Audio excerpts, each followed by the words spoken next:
Bismillahirrahmanirrahim.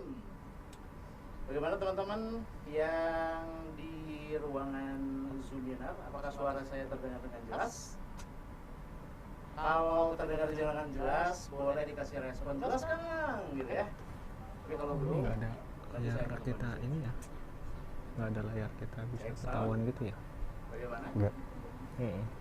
Oke, sebentar.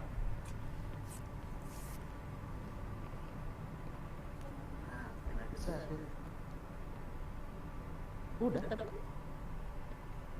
Cek. Bismillahirrahmanirrahim. Bismillahirrahmanirrahim. Bagaimana, sudah terdengar dengan jelas? Alhamdulillahirrahmanirrahim. Kalau muka terlihat dengan jelas kah teman-teman semua? Kalau jelas, kita akan segera mulai ya. Baik, bismillahirrahmanirrahim. Assalamualaikum warahmatullahi wabarakatuh. Alhamdulillahilladzi anzala sakinata fi qulubil mu'minin liyazdadu imanan ma'a imanihim. Asyhadu an la ilaha illallah wahdahu la syarikalah wa asyhadu anna Muhammadan abduhu wa rasuluhu alladzi la nabiyya ba'dahu. Bagaimana kabarnya hari ini teman-teman semua? Alhamdulillah, walaupun hati sedang tidak sesuai kenyataan ya. Ada yang mungkin sampai saat ini belum menemukan jodoh terbaiknya. Ada yang mungkin saat ini masih dalam proses menyembuhkan luka-luka. Ada juga mungkin yang sampai tahap ini sedang berusaha untuk terus memperbaiki diri. Apapun yang terjadi teman-teman semua, kita harus senantiasa mengucapkan alhamdulillah. Karena tidak semua orang bisa diberikan kemudahan, tidak semua orang Allah izinkan untuk bisa bertemu, berkumpul. Terutama hari ini teman-teman berkumpul dalam suatu majelis yang mulia, di mana tidak semua orang Allah izinkan untuk bergabung. Dan hari ini teman-teman semua Allah izinkan, Allah mudahkan untuk bisa sama-sama hadir di tempat ini. Mudah-mudahan dengan segala kemudahan yang Allah berikan kepada kita, semakin membuat kita menjadi pribadi yang lebih bersyukur lagi di hadapan Allah Subhanahu wa taala. Amin ya rabbal alamin. Terlebih pula salawat dan salam semoga tetap tercurah kepada junjungan alam Nabi Allah Muhammad sallallahu alaihi wasallam, kepada keluarganya, para sahabat, para tabi'in, dan mudah-mudahan sampai pula kepada kita yang terus berusaha untuk menunaikan sunnahnya hingga akhir zaman. Baik teman-teman semua, saya Fahmi Akbar, insya Allah akan memandu jalannya acara pada malam hari ini ya. Di kota Bandung cuacanya lagi mendung, bukan mendung, hujan dari tadi teman-teman semua. Mudah-mudahan ini bisa menemani atau bisa menjadi salah satu acara yang menemani kesendirian teman-teman di rumah. Betul? Betul, weekend mah ngapain jomblo mah tuh jalan-jalan hujan, nonton TV bosen gitu ya. Mending kita gabung di acara pada malam hari ini. Nah teman-teman semua, sebelum saya lanjut ya, ini mungkin netizen ini bertanya-tanya tentang mendengar isu-isu tentang Filis pamit ya. Ini sudah ramai dari beberapa hari yang lalu bahwa Filis ini pamit teman-teman semua. Pada udah tahu belum sih apa itu Filis Islamic Bride? Ini bagi yang belum tahu, bagi Anda yang mungkin saat ini baru bergabung, baru tahu informasinya, ini saya mau ngejelasin dulu nih ya. Bahwa Filis Islamic Bride adalah vendor rias pengantin muslimah dari Bandung.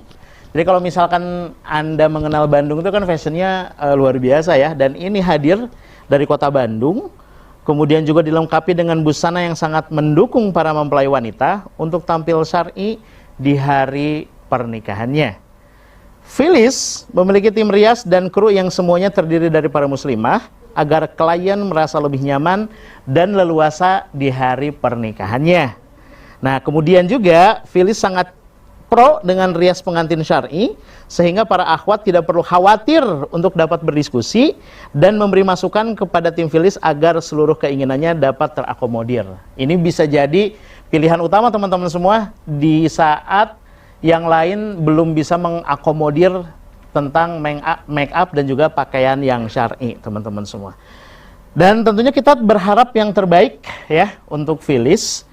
Dan sebelum melangkah ke materi dan acara berikutnya, kita akan cari tahu dulu ada apa sih sebenarnya dengan filis, teman-teman semua. Tapi sebelum itu, kita akan mengawali pertemuan hari ini dengan membaca basmalah bersama-sama. Bismillahirrahmanirrahim.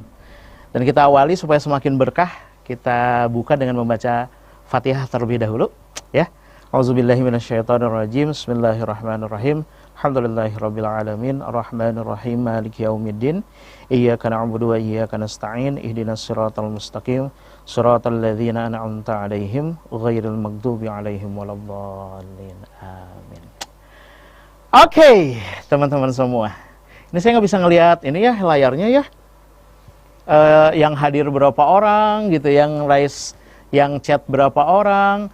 Nah, teman-teman semua, sebelum lanjut, saya ingin menginformasikan bahwa nanti bakal ada 3 door prize menarik yang akan kita tampilkan di akhir acara nanti, ya. Door prize-nya kayak gimana, seperti apa, Kang? Nanti kita akan umumkan di akhir acara, teman-teman semua, ya. Yang pasti berhubungan dengan pakaian menikah nanti. Oke. Nah, tentunya sudah tidak sabar kita akan menyambut kehadiran dari 2 pemateri yang luar biasa pada malam hari ini, teman-teman semua. Tapi teman-teman yang mungkin hari ini penasaran tentang Filis Islamic Bride atau apa sih sebenarnya yang terjadi, maka sebelum lanjut, sebelum saya panggil kedua pemateri, ada sebuah tayangan yang sangat menarik yang akan kita sama-sama saksikan berikut ini.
Nah, itu dia luar biasa ya. Jadi ceritanya video ini Salsabila tuh lagi nyari vendor untuk gaun pengantin muslim, teman-teman semua, dan ternyata jatuh hati pada Phyllis Islamic Bride ya.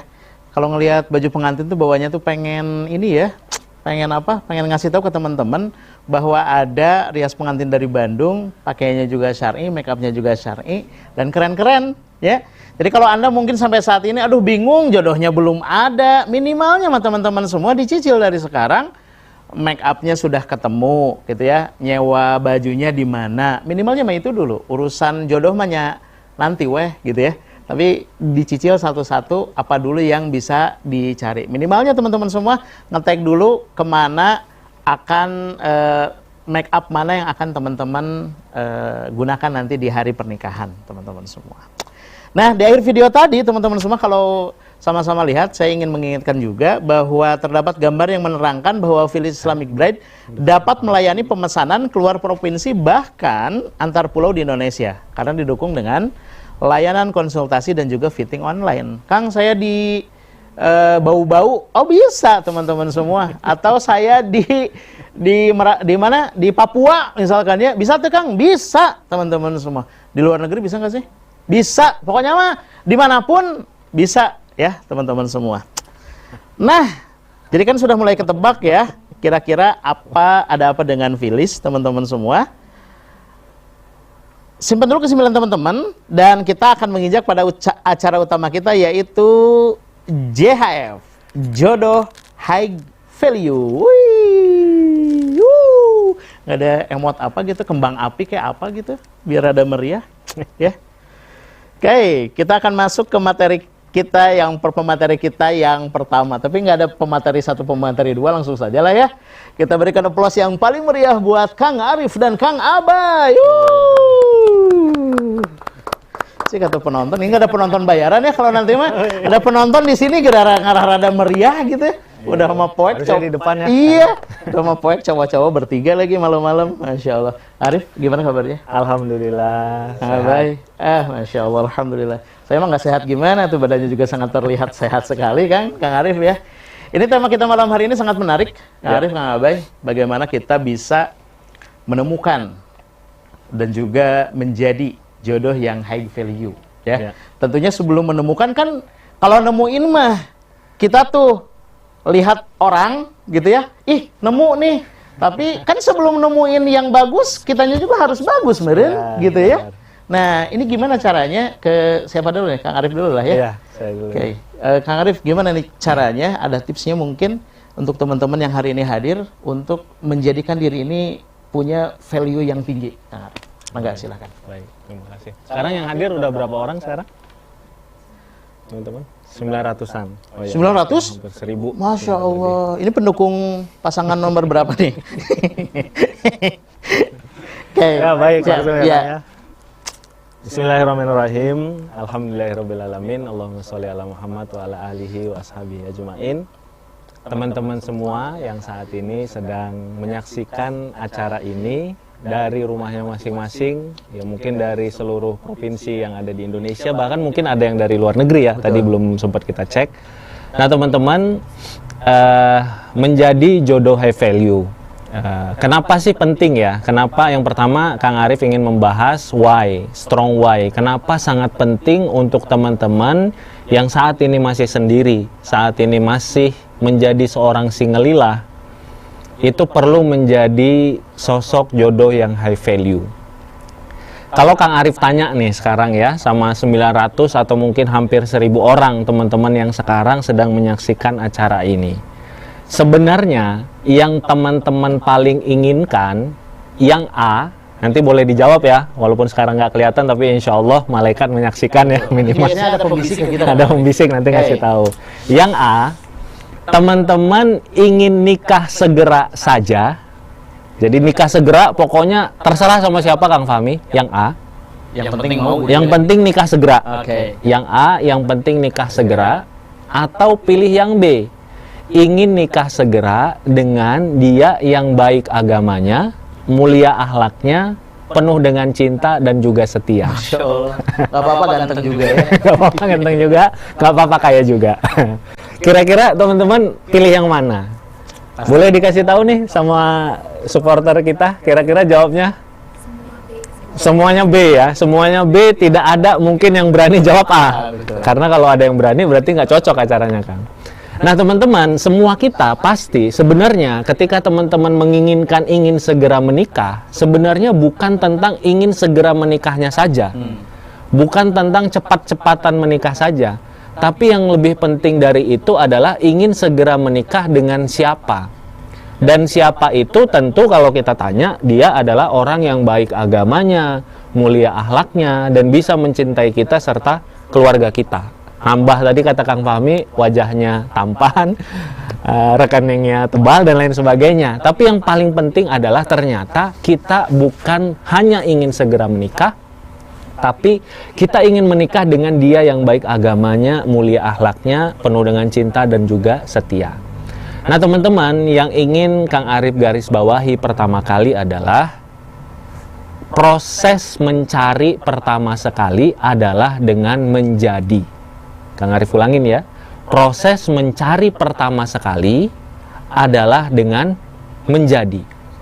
Kalau teman-teman ingin mencari yang perempuan, biasanya yang ikut ini yang banyak yang perempuan ya. Kalau teman-teman yang perempuan, yang muslimah, yang ahwat, ingin mencari nantinya seorang laki-laki yang baik agamanya, mulia akhlaknya, punya karakter-karakter menjadi calon suami yang baik, maka teman-teman langkah pertama untuk mencari adalah dengan menjadi.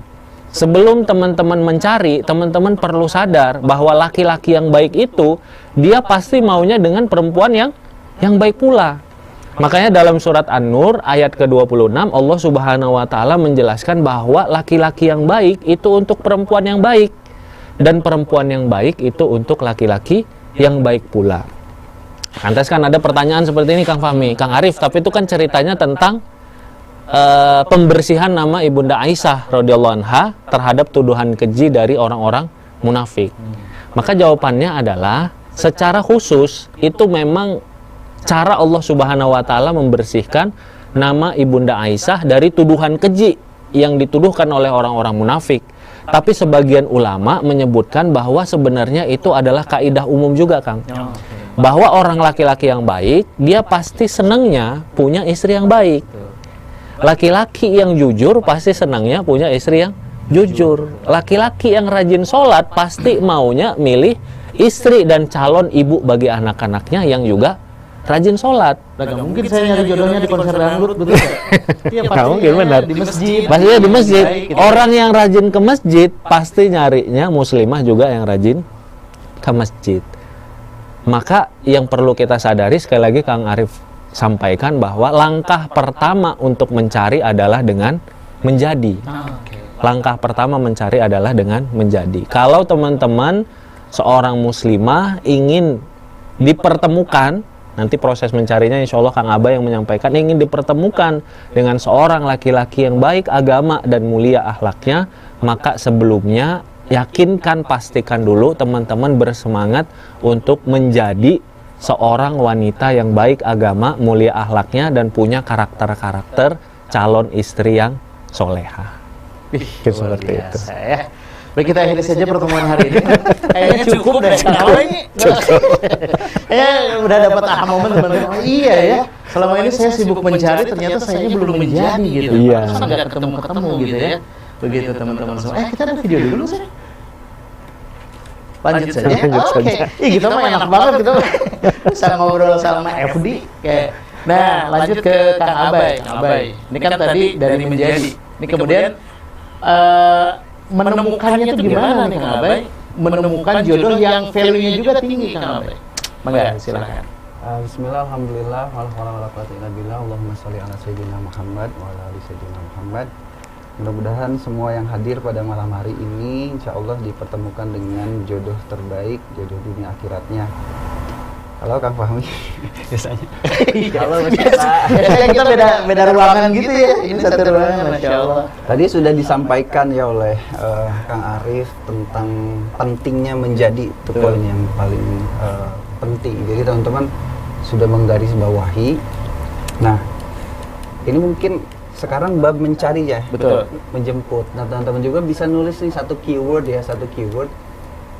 Seseorang yang high value itu dia akan melabuhkan cinta atau akan menerapkan prinsip cinta bersyarat. Oke. Bukan cinta tanpa syarat berarti ya? Dia akan melaksanakan menerapkan cinta tanpa syarat itu after akad. Oke. Jadi jangan dibalik. Oh. Banyak orang sebelum nikah Tanpa syarat dulu. tanpa syarat dulu. Habis nikah banyak Oh, syaratnya. bener.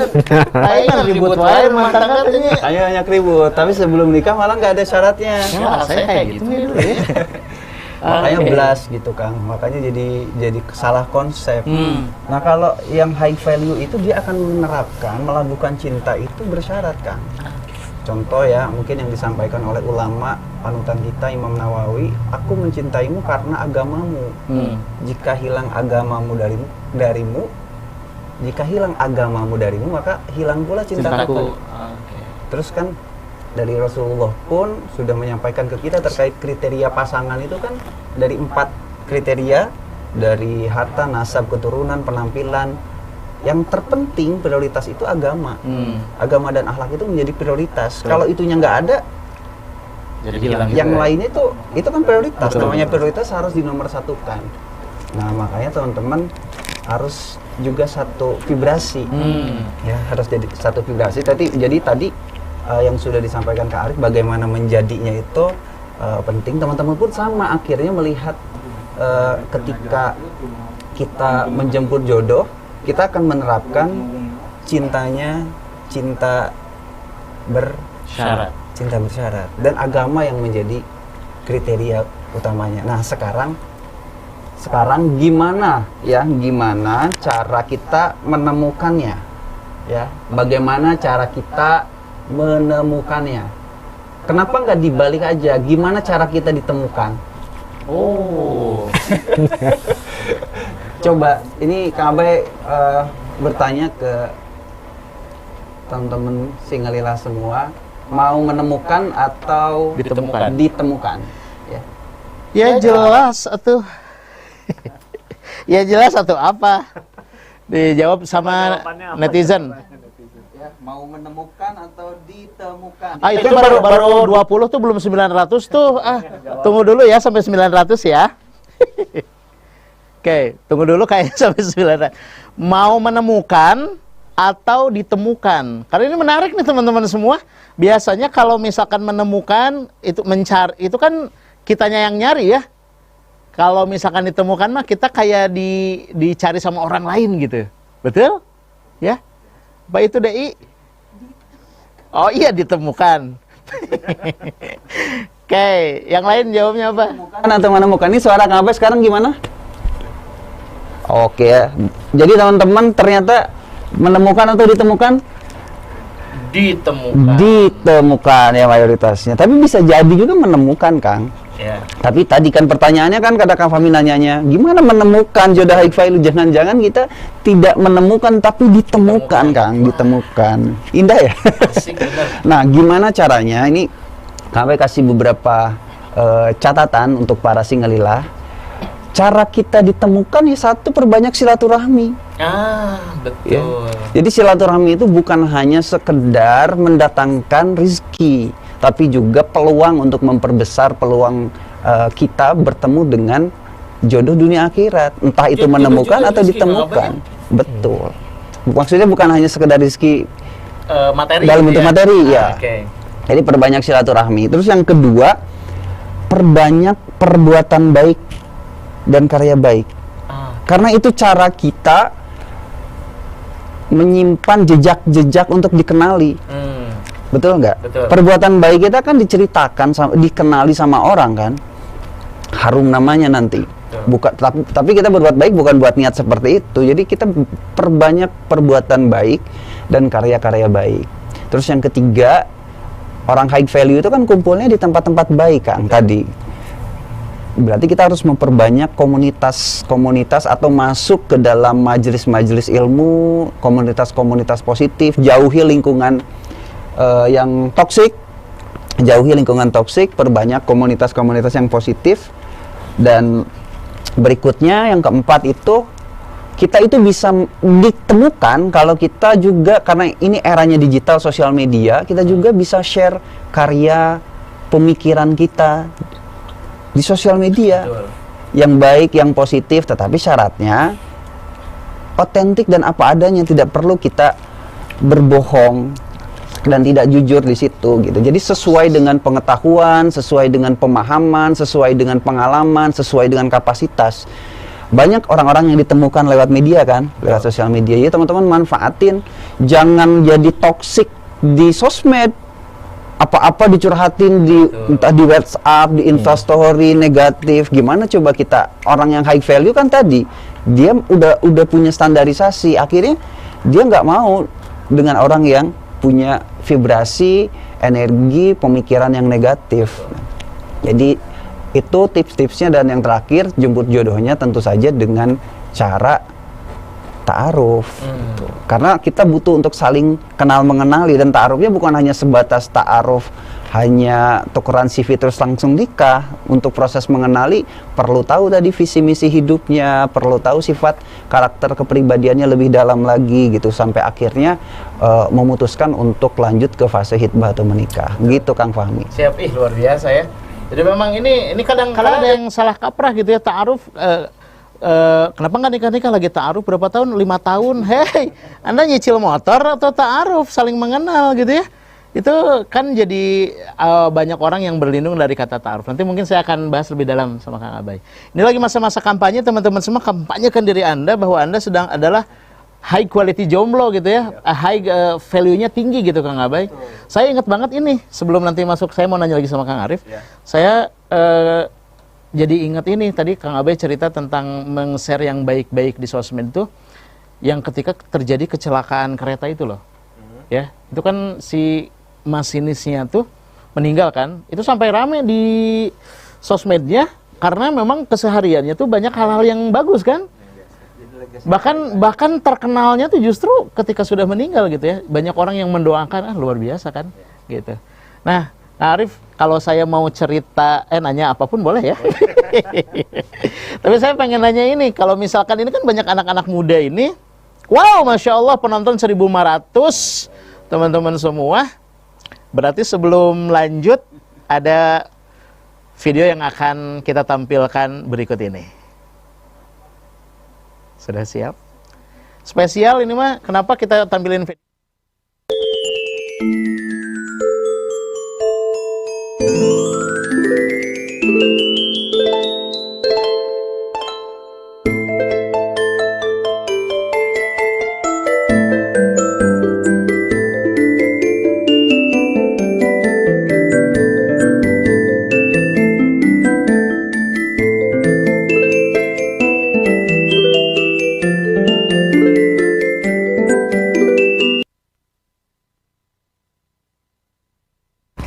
Oke, terima kasih banyak ya. Nah, teman-teman semua, kita akan masuk lagi nanti. Saya mau ngobrol lagi sama Kang Arif tentang menjadi Arif. Ini kan ada proses yang harus dilalui ya. Nggak tiba-tiba mendengar ini, weh, saya langsung berubah gitu ya. Ini ada proses, ada tahapan. Ini mengenai proses dan tahapannya gimana Kang Arif? Ya, baik teman-teman. Tadi seperti yang semakin menguatkan ya, yang tadi di awal Kang Arif sampaikan bahwa proses langkah pertama untuk mencari itu adalah dengan menjadi. Lantas tadi Kang Abai sudah menjelaskan juga tahapan-tahapan untuk bisa ditemukan, bahkan ya, bukan hanya sekedar menemukan tapi ditemukan. Dan sekarang kita kembali menguatkan menjadi itu prosesnya itu kira-kira seperti apa sih, biar teman-teman ada bayangannya. Nah teman-teman, dalam kita menikah seperti tadi yang kita sampaikan ya, kalau kita ingin seseorang yang baik agamanya, mulia akhlaknya, dia punya karakter calon suami atau calon istri yang baik, maka terlebih dahulu kita berproses untuk menjadi. Nah, prosesnya itu seperti apa? Prosesnya itu setidaknya kalau kita ingin menjadi, maka ada 3 hal yang perlu kita lakukan. Yang pertama, kita perlu untuk membersihkan niat. Membersihkan niat. Ini terkesannya klise. Betul. Kang Arif ini mah sering ya saya dengar membersihkan niat, udah tahu gitu ya. Bersihkan niat. Padahal membersihkan niat itu adalah sesuatu yang sangat pondasi, yang mungkin semua orang tahu, tapi sayangnya tidak setiap orang melakukan dengan sungguh-sungguh. Padahal teman-teman, pernikahan itu adalah ibadah yang sangat panjang. Seorang yang menikah di usia 20-an, kalau Allah beri umur dia sampai nanti, mudah-mudahan Allah berikan umur sampai 60-an, artinya dia dalam rumah tangganya itu hidup selama 40 tahunan, Kang Fahmi. 2 kali lipat dari masa sendirinya. Ya, 2 kali lipat dari masa sendirinya. Dan itu semua bisa dicatat sebagai ibadah ketika salah satu syaratnya niatnya itu ikhlas karena Allah Subhanahu wa taala. Kemudian yang kedua, pentingnya niat ini, membersihkan niat ini adalah datangnya pertolongan Allah, Kang Fahmi. Ada dulu seorang cucunya dari Umar bin Khattab, berarti tabi'in ya. Salim bin Abdullah bin Umar itu menyampaikan nasihat bahwa sempurnakanlah niat. Karena sempurnanya niat itu sebanding dengan sempurnanya pertolongan Allah.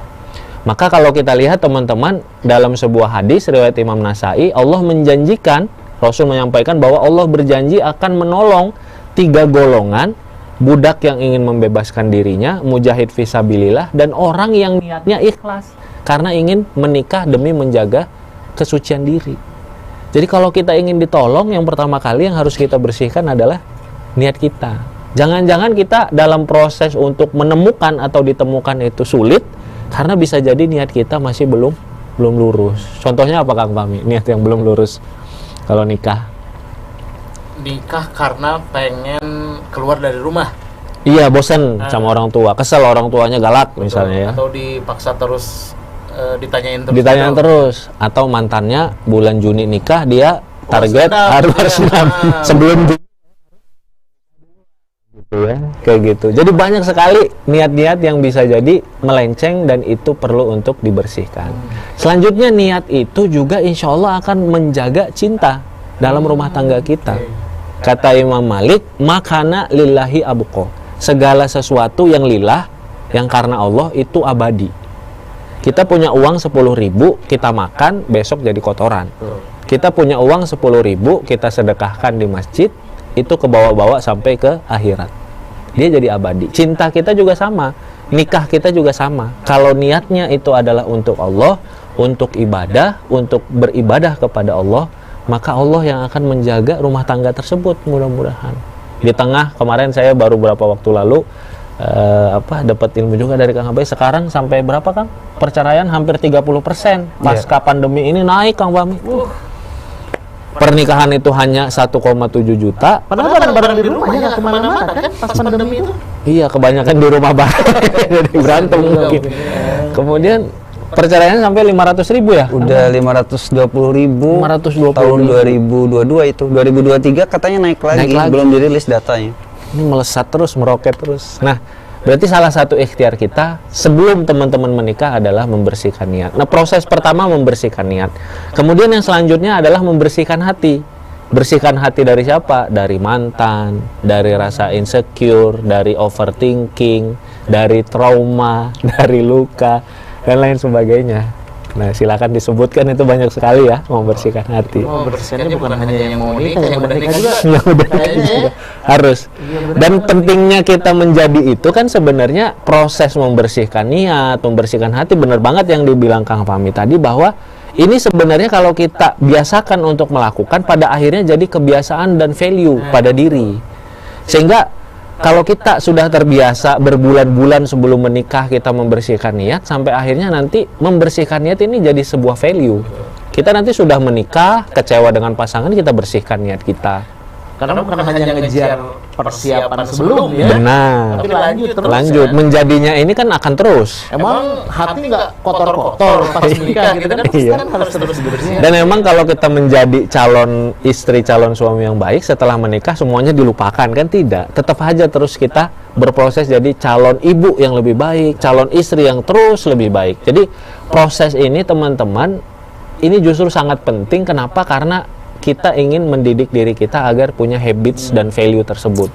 Membersihkan niat, membersihkan hati, dan yang terakhir adalah memperbaiki dan memantaskan diri. Memperbaiki, memantaskan diri, singkatnya kita perlu untuk belajar dari guru, dari buku, dari senior, ya, dari pengalaman orang dan lain sebagainya. Jangan belajarnya hanya dari sosial media. Banyak sekarang Kang Fahmi, Kang Arif, saya bingung nih, ada quote yang lagi FYP gitu, bener nggak Kang Arif gitu ya? Kang Arif, saya bingung nih, ada pasangan yang gini, bener nggak? Akhirnya kebingungan, kenapa? Karena FYP itu berubah setiap harinya, teman-teman. Jadi kalau kita belajar hanya dari FYP, belajar dari apa yang trending, kita nggak akan mendapatkan pondasinya. Tapi kalau kita belajarnya dari guru, kalau kita belajarnya dari buku, apalagi kitab-kitab para ulama yang sudah jelas keilmuannya, kemudian kita belajar dari pengalaman senior-senior kita, orang tua kita yang kita lihat harmonis rumah tangganya, bukan hanya di sosial media ya, bukan hanya dari tampilan luarnya, tapi memang secara rumah tangganya itu baik, suami istri baik, anak-anak dididik, diikhtiarkan dengan baik, maka mudah-mudahan kita akan bisa belajar memantaskan diri dengan lebih baik. Betul. Itu kan Luar biasa ya. Ini saya tadi kalau lihat sekilas membersihkan hati. Kalau selewat mah membersihkan niat sama membersihkan hati itu kayak yang sama ya. Iya. Padahal sebenarnya dua aktivitas yang berbeda kan. Iya, bisa jadi berbeda. Kan kalau sepintas nih, hati, niat itu kan di hati. Berarti kan cukuplah membersihkan niat doang gitu. Padahal niatnya juga harus diberesin, hatinya juga harus diberesin gitu ya. Iya. Aktivitas yang Berbeda. Karena niat itu kan tentang untuk siapa kita melakukan sesuatu, motivasi utamanya, alasan utama kita menikah. Sementara kalau hati itu kaitannya bisa dengan luka, bisa dengan trauma, bisa dengan orang yang masih jangkut, belum bisa move on dan lain sebagainya, dan itu nggak kaitan untuk siapa, tapi kaitan dengan masa lalu atau beban-beban emosional, pikiran dan lain-lain di masa lalu. berbahaya sih nggak sih Arif, kalau yang belum bisa move on gitu, tiba-tiba nikah tapi masih ada perasaan bahwa atau pernah punya kasus atau ada yang pernah curhat gitu, atau Iya. menemukan. Ya, penting teman-teman untuk kita menikah dengan kita berproses untuk membersihkan hati dari masa lalu kita. Terkadang kan gini, banyak Kang pertanyaan-pertanyaan, Kang Arif, gimana sih saya itu sudah senang banget sama seseorang, sudah cinta banget sama seseorang gitu ya, udah sayang banget sama seseorang, kemudian nggak ditakdirkan berjodoh dengannya. Nah, kalau Kang Arif bercandainya, Kang, nikah itu bukan karena kita cinta, tapi karena keinginan kita atau cinta kita bertemu dengan takdir Allah. Pada akhirnya kan takdir Allah kan yang akan menentukan. Kalau buktinya apa? Buktinya secinta-cintanya Akang Teteh dengan idol Korea yang Teteh cintai misalnya ya, Teteh udah nggak akan nikah sama dia. Betul. Gitu. Berapa banyak fans yang ngefansnya itu sampai rela menjual mobil dan lain sebagainya agar bisa hanya ketemu dan mendapat tanda tangan. Kalau ditanya mau nggak nikah dengan dia, mau banget gitu ya. Berapa persen maunya 100%, tapi nggak nikah juga dengan dia. Saya ada yang kayak gitu, saya pribadi tapi nggak mau, Kang Arif. Takut malahan. Iya. Saya Terus ada ini mau ketemu sama Kim Jong Un, saya nggak mau. Itu kan dari Korea. Kirain Kim Wo yang Sampai orang sampai rela seperti itu. ya, seperti itu. Jadi ya perlu kita, dan kemudian teman-teman, kalau kita merasa, tapi Kang saya sudah berusaha jadi orang yang lebih baik, tapi saya sudah berusaha untuk dekat sama Allah, saya ibadah, kenapa doa saya tidak dikabulkan? Hey, gitu kan? Hey, Rasul saja itu dalam sebuah riwayat ya di Tobaqat Al-Kubro itu Ibnu Sa'ad itu mengatakan bahwa Rasul sebelum dinikahkan, tanda petik, dinikahkan oleh Allah Subhanahu wa taala dengan Khadijah. Kalau Rasul dengan Ibunda Khadijah kan Ibunda Khadijah yang menawarkan diri kan terlebih dahulu. Rasul itu Kang sebelum menikah dengan Ibunda Khadijah radhiyallahu anha, itu sebenarnya sudah pernah mau melamar seorang wanita yang namanya Fakhitoh binti Abu Thalib. Berarti masih saudaraan ya? Kakaknya Ali bin Abi Thalib. Nah, Fakhitoh itu ketika dilamar oleh Rasulullah sudah dilamar terlebih dahulu oleh bangsawan Quraisy yang lain. Kemudian jadi nikah dengan seperti itu. Dan kalau teman-teman nanti mau cari yang lebih kuat lagi, nanti ada riwayat Imam Bukhari, Rasulullah yang kedua kali setelah Fathul Makkah, Fakhitoh atau disebutnya nanti Ummu Hani. Mungkin kalau Ummu Hani kita tahu ya, beliau melamar Ummu Hani sepupunya lagi, dan kembali lagi ditolak oleh Ummu Hani dengan alasan aku sudah tua, kemudian anak-anakku sudah banyak dan aku khawatir mereka akan menyusahkanmu wahai Rasulullah. Jadi kalau sekedar kita dengan perasaan kita kemudian kita merasa ya Allah Kang saya udah rajin ibadah dan segala macam, ketahuilah bahwa manusia yang paling dicintai oleh Allah juga tidak lantas lamarannya diterima. Manusia yang kedua siapa Kang yang paling soleh setelah Rasul di zamannya kita? Abu Bakar kan? Abu Bakar melamar Fatimah ditolak. Yang soleh ketiga siapa? Umar. Umar melamar Fatimah ditolak. Jadi kalau ada laki-laki, hai kalian laki-laki, gitu ya, karena alasan sangat mencintai dan segala macam ditolak, kemudian susah move on, ya kita ini siapa kan gitu. Ya mungkin gitu kan. Udah mungkin ditutup. Cukup lah, silahkan kesimpulan. Luar biasa. Jadi ini juga bisa jadi penawar lah ya. Penawar atau obat bagi Anda mungkin yang secara betul Anda yang mungkin kesehariannya saja tidak sesoleh mereka gitu, terus berharap pengen selalu dikabulkan atau berharap tidak pernah ditolak, kan itu sesuatu hal yang mustahil ya. Makanya ini mungkin bisa jadi pengobat Kang Arif ya, bahwa sekelas Rasulullah saja itu pernah ditolak gitu ya. Kalau selain Rasul ada nggak sih? Nah, yang lain. Sebelum yang itu, Kang, yang ingin saya sampaikan adalah hebatnya Allah Subhanahu wa taala seperti di awal itu kan membuat hati Rasulullah itu bersedih ya, mungkin ya, karena beliau ingin melamar kemudian ditolak. Oh, sempat ada ini juga ya, galau-galau gitu nggak sih? Nggak disebut nggak ada move on, karena Rasulullah sudah dijaga hatinya. Tapi yang paling penting adalah dari kisah itu adalah ternyata pilihan Allah itu lebih baik daripada pilihan Rasulullah. Jadi kalau teman-teman ditolak atau teman-teman tidak bisa menikah dengan seseorang yang sangat dicintai, lihatlah kondisi Rasulullah, bisa jadi dan sangat mungkin memang seperti itu.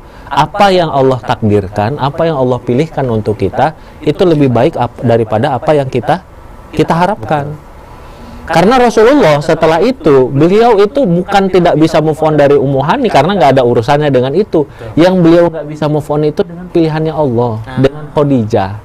Beliau dengan Khadijah sampai bertahun-tahun meninggalnya seperti ada satu ruangan di hati Rasulullah yang nggak bisa diisi oleh wanita lain. Sampai-sampai Ibunda Aisyah yang paling Rasul cintai setelah Khadijah radhiyallahu anha itu cemburu kan? Sampai-sampai Rasulullah mengatakan inni qad ruziktu hubbaha. Wahai orang-orang, sesungguhnya aku ini yang diberikan rizki cintanya Khadijah. Jadi Rasulullah itu memuji Allah, ya Allah terima kasih aku sudah dirizkikan cintanya Khadijah. Masya Allah. Padahal cinta itu adalah pilihan dari Allah. Coba bapak-bapak sekarang bilang kayak gitu nggak sama Allahnya, ya Allah gitu, hatur nuhun, terima kasih. Ini saya juga pernah dengar ini Kang Arif, ini kata Ali bin Abi Thalib atau Umar bin Khattab ya, saya agak lupa. Kalau Allah mengabulkan doaku, itu siapa Kang Arif? Ada yang mengatakan Ali, ada yang mengatakan dua-duanya ada dua-duanya. Ya. Jadi kalau Allah mengabulkan aku bahagia, tapi kalau Allah tidak mengabulkan aku lebih bahagia. Gitu ya. Karena itu memang pilihan Allah. Mungkin Allah. Itu gitu ya. Iya. Luar biasa ya.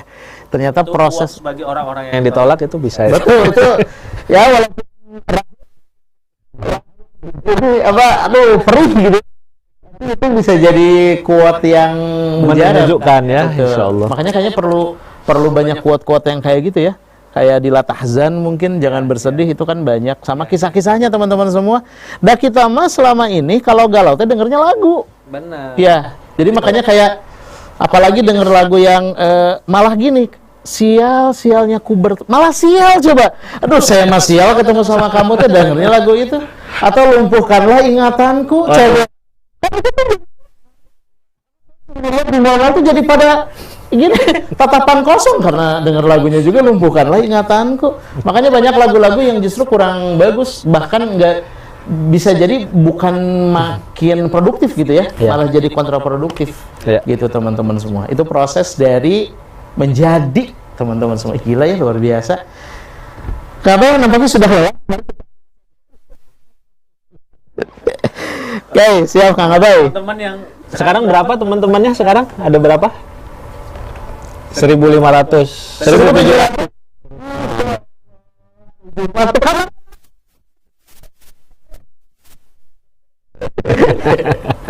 Oke, oh itu Santri Boys, ku cari channel kamu ketemu lo. Iyalah. Coba carinya di YouTube Phyllis Islamic Bride. Ya. Semoga bisa berbesar hati seperti Rasulullah. Masya Allah. Jadi pada menyimaknya, Masya Allah, amin ya robbal alamin. Suaranya putus-putus. Iya gitu? Enggak. Kayaknya sinyalnya deh. Coba Teh Devi cari nomor terdekat, biasanya wifi-nya kenceng tuh ya. Mungkin sinyal di rumahnya rada kaganggu ya. Pilih B Kang, oh itu yang tadi ya. Oke. Oh ya teman-teman semua, kita juga akan ada ini ya. Saya belum ngasih informasi bahwa kita ada 3 door prize teman-teman semua. Itu akan pertama kita akan pilih dari pertanyaan terbaik. Betul? Kemudian yang kedua kita akan acak. Ya mah saguru saya ilmu tong ngaganggu anu tong sisirikan anu sirik dikaluarkeun ya. Pokoknya nanti kita akan acak, saya akan pilih salah satu, nggak tahu suka-suka Allah ya milih siapa, nanti itu yang akan kita pilih.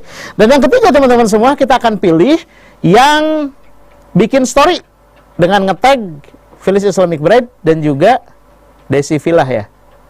Betul? Dan juga Fahmi Jago MC dan juga Arif Rahman Lubis dan juga Kang Abai Motivasinger. Kang Abai masih Motivasinger nggak sih? Udah enggak ya? Oke. Baik teman-teman semua. Kalau ada pertanyaan teman-teman semua, silakan langsung saja di kolom Q&A ya. Nanti kita akan pilih pertanyaan-pertanyaan yang relevan teman-teman semua. Tenang, karena ini tentang menemukan jodoh. Kan jodoh tuh harus, kita tuh pemaparannya juga harus rada dalam ya. Insya Allah sampai pada subuh teman-teman semua. Siap ya pemateri? Ya. Oke. Untuk door prize ketentuannya ada di IG Phyllis teman-teman semua. Makanya silakan follow dulu Phyllisnya. Fahmi Jago MC juga follow. Karena saya masih 7.000, Kang Arif sama Kang Abai mah nggak usah. Udah tinggi itu mah ya. Teman-teman semua, Masya Allah. Sip. Kita akan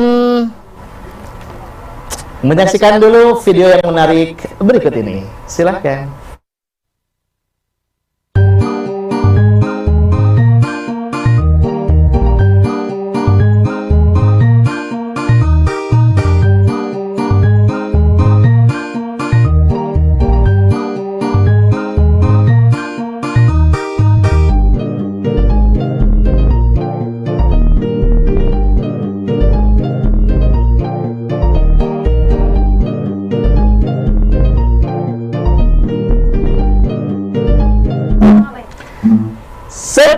Luar biasa, bajunya bagus-bagus. Lihat baju pengantin tuh pengennya ngasih tahu ke teman-teman bahwa itu bisa digunakan di hari pernikahannya teman-teman nanti. Makanya silahkan kepoin langsung Phyllis Islamic Bride teman-teman semua ya.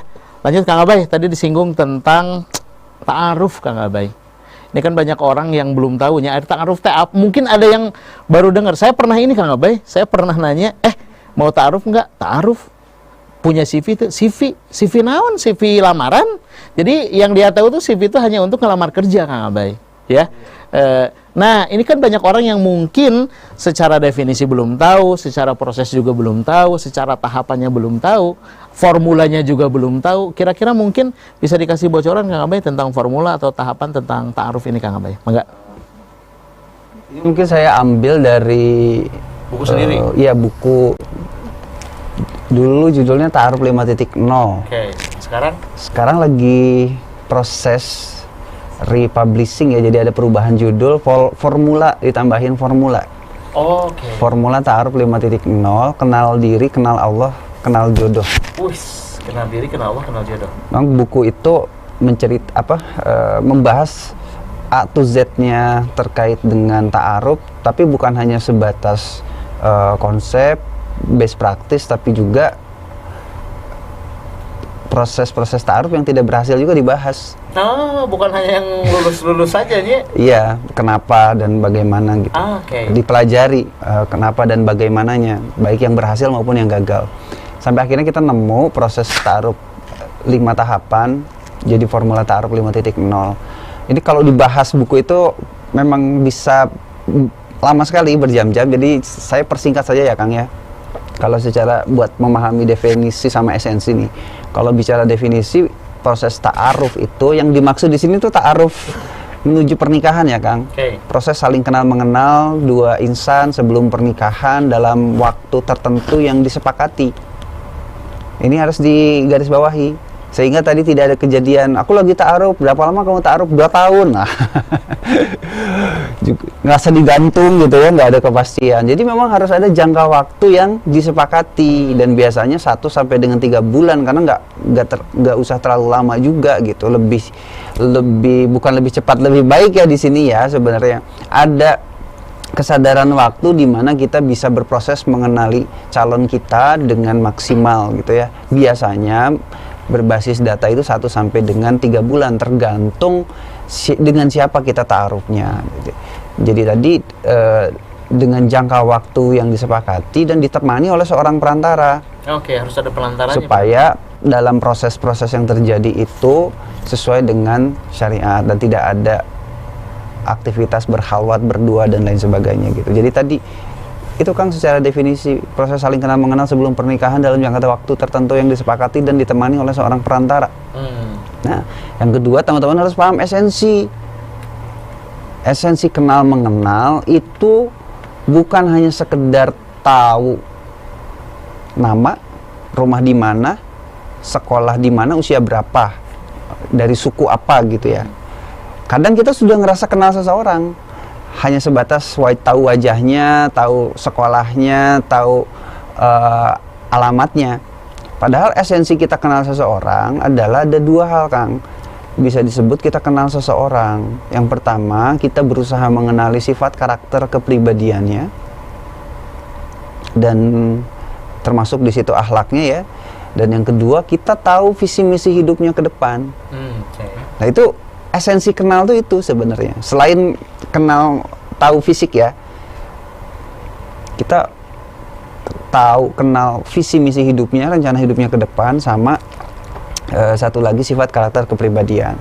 Nah, penting sekali di proses ta'aruf kita bisa mengcapture, mengenali itu. Jadi kita harus ada metodologi ta'aruf untuk mengenali itu. Nah, ada 5 tahapan dijelaskan di buku Formula Ta'aruf 5.0.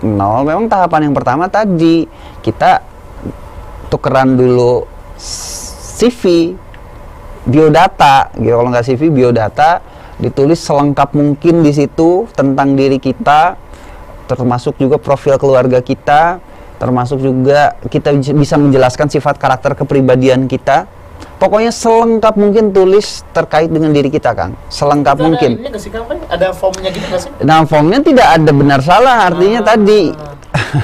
Jadi nggak, kamu mah salah, nggak ada ini, nggak ada Gitu ya. Nggak ada benar salah. Jadi intinya gini, semakin lengkap semakin bagus. Oke. Ya, semakin di sini dijelaskan saya suka pisang goreng, nggak suka bala-bala misalkan, lebih detail lebih bagus.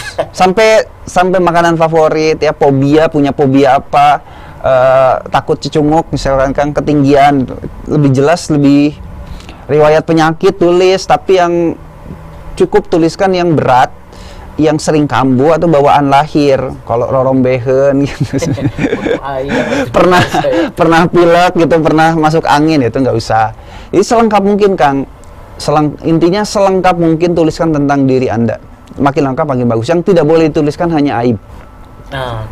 Yang harus dihindarin aib. Aib jangan dituliskan. Ya. Pernah aja ada kejadian Kang, seorang cowok nulisin, ditulis, iya. Apa aibnya Kang? Apa? Pernah having titik-titik, ya, atau bahasa ini pernah berzina dengan mantan pacar. Itu ditulis di CV coba. Ari dia ininya karena disuruh menceritakan semua, tahunya itu atau apa tujuannya? Nah, itu salah. Benar-benar teh gitunya terima mentah-mentah ya. Itu keliru, jadi dia ngirim CV yang ada kayak gitu itu udah langsung dicoret. Ya tuh orang baca aja belum ke tahap selanjutnya udah langsung banget ya. Ya dan memang dan juga secara ini Kang Fahmi dilarang kita menceritakan aib Allah kita. sudah tutup Kang Abah ya. Betul, aib yang sudah ditutup oleh Allah, apalagi kita sudah menyesal bertaubat, udah tutup aibmu. Beda lagi kalau ditanyain gitu ya. Kalau ditanyain pun aib, kita punya hak untuk tidak menjawab, bahkan tidak boleh menjawab, menceritakan. Kita tapi boleh tidak menjawab, tidak boleh berbohong. Itu kami jelaskan juga kan di buku Formula Ta'aruf 5.0. Kalau ditanya kamu udah pernah zina atau belum? Kumaha jawabnya, gimana jawabnya? Satu, kaidahnya jangan berbohong. Nggak, karena berbohong dilarang dalam Islam. Dan kalau bohong sekarang nanti suatu saat ketahuan itu rata-rata hancur pernikahannya, lebih sakit. Tapi yang kedua kita juga nggak boleh cerita aib. Jadi gimana kalau ada yang nekat, tak punya adab, bertanya demikian, jangan dijawab. No comment. No comment, tidak menjawab pun itu hak kita. Jadi teman-teman nggak usah dijawab tuh. Dan tidak usah inisiatif untuk menceritakan. Juga tutup aib. Jadi tadi di CV sedetail mungkin Kang, jangan diceritakan cuman aib. Terus yang kedua, masuk tuh fase kedua. CV dipelajari, masuk fase kedua, fase pengenalan sifat karakter kepribadian. Nah, kalau kami bukan sekedar ini ya, ada beberapa tahapan yang dilakukan dan ini sudah dipraktekin, sudah banyak yang mempraktekkan juga gitu. Gimana cara kita tahu sifat karakter kepribadian seseorang? Pertama, itu yang paling kenal seseorang itu keluarganya sama sahabatnya udah pasti. Nah, saling buka akses ke sahabat dan keluarga untuk saling mencari tahu. Pernah salah satu dulu talent Sister Lila di fase kedua ini akhirnya ada data yang di CV ketahuan ternyata datanya palsu ketika dikonfirmasi ke Circle. Nah, akhirnya dia nggak mau karena belum apa-apa sudah ada ketidakjujuran. Jadi apakah nanti bakal berbohong dikondisikan? Teman-teman, ini kan ikhtiar, ya. Lebih parah lagi kalau kita nggak ngapa-ngapain. Jadi niatkan aja lillah, bismillah.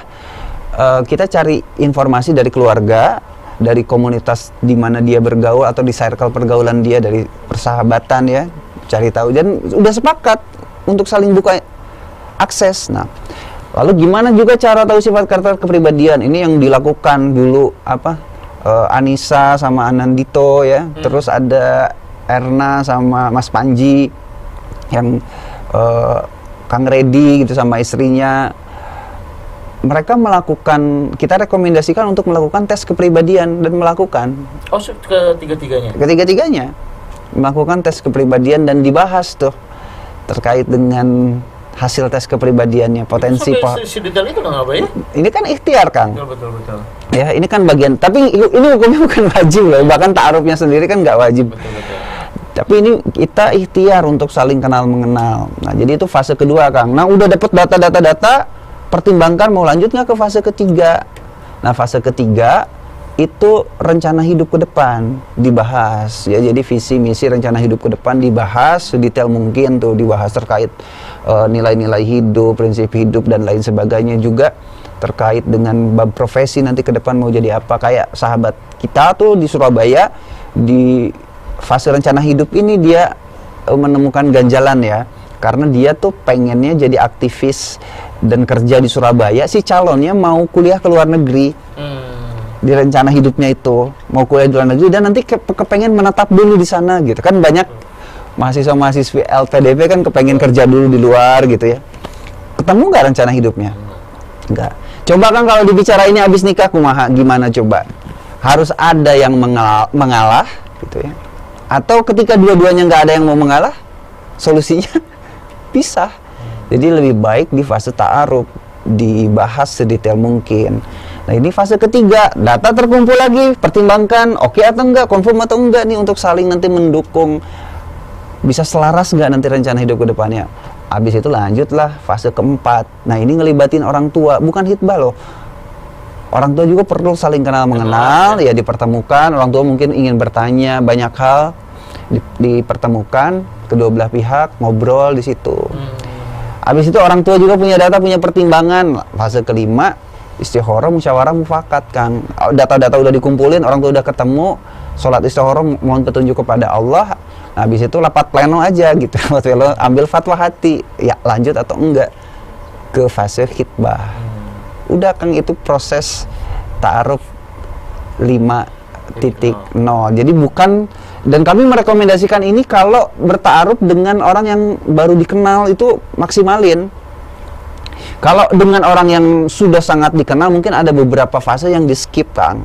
Ada yang di skip, prosesnya bisa lebih cepat gitu. Tapi kami punya data Kang, banyak sekali perceraian yang terjadi awalnya ta'aruf.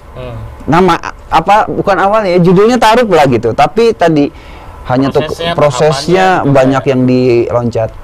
Memang benar ada yang sukses juga, tapi Ya, kita tanpa bicara ta'aruf, prosentase. Ternyata prosentase ta'aruf barbar seperti itu, prosentase perceraiannya, kegagalannya sangat tinggi. Bahkan kemarin saya mengisi acara di Universitas di Yogyakarta, UII, curhat dengan seorang dosen muslimah, curhat ke saya bahwa sahabatnya menikah dengan ta'aruf, suaminya gay. Judulnya ta'arufan. Suaminya berarti udah jadi kumaha? Kenapa saya jadi yang pusing sendiri? Ya, suami. Proses ta'arufan gitu. Ini contoh ketika tadi proses kenal mengenalnya tidak dimaksimalkan, tidak dimaksimalkan. Makanya teman-teman semua jangan terburu-buru. Kan 1-3 bulan itu 5 tahap itu bisa loh Kang. Apalagi kalau kita memfokuskan waktu, insya Allah cukup. Tentu sambil berdoa meminta petunjuk kepada Allah. Betul. Ya. Nah, kita mah dibalik atau kadang-kala kenalan orang tua tadi awalnya belum ngapa-ngapain udah saling kenal, makanya putus sakit gitu, terus melibatkan cintanya terlalu bahkan dalam. belum apa-apa sudah langsung menetapkan keharusan atau kepastian nikah sama yang bersangkutan. Padahal data-data belum dikumpulkan. Makanya jangan terlalu berlebihan dulu. Kendalikan dulu perasaan dan pengharapan dulu, supaya kita bisa dengan akal sehat mempertimbangkan data-data yang ditemukan. Begitu ya, Masya Allah. Ini kayaknya nampaknya pertanyaan sudah cukup ya. Kita akan bahas teman-teman semua dan kita akan jawab semuanya, betul? Masya Allah, 1.700 pertanyaan. Berapa? 100 pertanyaan. Masya Allah, 100 sampai jam sabar kita ngebahas. Ya, tidak. Tapi dari sekian banyak pertanyaan Kang Arif ya sama Kang Abay, ini yang rata-rata ditanyakan, ini saya masuk ke pertanyaan pertama nih. Itu gimana cara mengukurnya? Ada tolak ukurnya nggak sih? Kita sudah punya high value. Menjadinya dulu ya, menjadi ya. Nah, menjadi pertama tadi kan kita bahas tentang membersihkan niat. Betul. Berarti tolak ukurnya adalah ketika pernikahan itu memang bukan hanya tentang diri kita dan egoisme kita dan cita-cita kita, tapi tentang bagaimana kita menjadikan pernikahan itu untuk beribadah kepada Allah, untuk Allah pada hasil akhirnya. Ya, walaupun tujuan-tujuan antara bisa jadi karena kita ingin membahagiakan orang tua, kan itu dicintai Allah, banyaklah itu. Tapi pada akhirnya ujungnya itu haruslah untuk Allah Subhanahu Wa Taala. Itu yang jadi tanda tuh kalau terkait dengan niat. Kalau sebentar, kalau masih ada agak berat lah gitu ya, misalkan niatnya tuh masih dominan pengen yang tadi tuh yang saya sebut yang bengkok-bengkok tuh, itu berarti masih belum sempurna Kang Arif ya? Iya, maka kita perlu menggali lagi, bermuhasabah diri lagi. Kemudian mungkin kita perlu, tadi Kang Arif sampaikan, kadang-kadang kita bisa jadi dapat inspirasi dari belajar kepada guru, belajar kepada orang-orang yang kita lihat keluarganya harmonis gitu ya, sehingga kita bisa melihat, oh iya ya, ternyata mereka bisa jadi memang hampir pasti dimulai dari niat yang baik untuk menikah ya. Makanya banyakin referensi yang bagus gitu. Jangan kebanyakan buka FYP TikTok gitu. Karena FYP TikTok tuh banyaknya yang cerai Kang Arif. Saya kalau ini aja cerai, saya harus nyari yang kayak gimana lagi? Kan kayak yang putus asa pisan ya. Kan banyak fahmi-fahmi yang lain loh dari luar sana yang high gitu. Itu ya. Itu membersihkan niat, membersihkan hati juga ya, berarti kaitannya dengan tadi ya, tergantung hatinya itu perlu dibersihkan di sisi apanya. Kalau masih ada perasaan trauma, kalau masih ada perasaan sulit untuk move on dan lain sebagainya, berarti dia perlu menyelesaikan PR-nya dulu sebelum dia masuk ke mengambil amanah baru. gitu. Iya, Dan ngurusin dirinya sendiri. iya, dulu sendiri dia masih kesulitan kan gitu ya. Karena menikah ini teman-teman sesuatu yang panjang, besar, dan itu kaitannya dengan kita menambah amanah sebenarnya. Jadi kalau kita belum selesai dengan PR-PR hati kita, ya sebaiknya kita selesaikan satu-satu dulu, beresin dulu hati kita. Oke, mungkin gitu kan. Siap, ya. Kita masuk pertanyaan pertama dari Teh Melinda. Oke. Oh iya. Oh bisa on cam katanya, Masya Allah. Saya tuh dari tadi tuh pengen ngobrol, saya tuh ngobrol sendiri gitu. Dan di rumah mau bisa sambil tiduran, betul? Saya mah tidak bisa bawain acara ini teh. Boleh on cam Teh Melinda. Assalamualaikum. Luwak white coffee. Biasanya kita nggak ada gitu, apa gitu. Ada suaranya nggak Teh Melinda? Silahkan. Udah jelas ya suara aku. Oh, sudah sangat jelas sekali, Masya Allah. Silahkan, Teh Melinda. Terima kasih untuk Kang Arif dan Kang Abay. Kang Fahmi nggak? Saya nggak disebut nih, padahal saya yang banyak ngomong loh dari tadi. Dan Kang host Kim Jong Un Kim Jong Un yang lagi. untuk ini kesempatan pertanyaan ini terkait value tadi yang memang disarankan supaya kita bisa punya value yang baik. Saya ada pertanyaan. Kalau saya sendiri kebetulan memang selalu meningkatkan value itu setiap tahun ya, dan saya yakin juga teman-teman di sini juga berusaha untuk meningkatkan value itu. Kemudian seiring proses saya mencoba mencari jodoh itu, ternyata banyak nih challenge yang saya temui. Jadi nggak cuma di kita sebagai perempuan ataupun laki-laki meningkatkan value itu, justru kita dihadapi sama tantangan yang kita lagi hidup di dunia yang luar biasa besar challenging-nya. Jadi misalnya kita sekarang suka lihat ya banyak cahaya di mana-mana, terus mungkin ada beberapa teman-teman kita yang orientasi sukanya itu nggak cuma ke cewek doang atau cuma ke cowok doang gitu ya, sehingga banyak juga nih saingan-saingan kita nggak cuma cewek doang ataupun cowok doang, sehingga itu yang membuat saya kok jadi maju mundur ya, kangkang semuanya mencari jodoh itu. Kita udah berusaha untuk menaikkan value itu, tapi ternyata kok semakin susah ya untuk mendapatkan dan mengkurasi calon jodoh tersebut. Nah, aku mau tahu bagaimana cara kita menyikapi fenomena ini, terus juga mungkin boleh bagi beberapa nasihatnya yang mungkin bisa membuat kita semua semangat lagi untuk mencari jodoh tersebut. Siap. Terima kasih. Siap.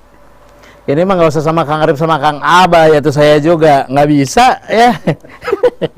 Langkah pertama uninstall TikTok ya. Itu mah, wah itu pasti sering nonton TikTok, tuh mah banyak insecure gitu ya. Kang Arif sama Kang Abay, mangga. Iya, baik. Saingannya bukan hanya, wah itu tadi tuh bener tuh. Saingannya bukan hanya perempuan, jadi nambah nih dua-duanya. Ya kita sekarang kan memang di zaman banjir informasi ya Kang ya, banjir informasi, dan itu membuat kita overthinking. Apakah itu sepenuhnya salah? Ya tidak juga, kita butuh tetap perlu belajar terkait dengan perkembangan dunia. Betul.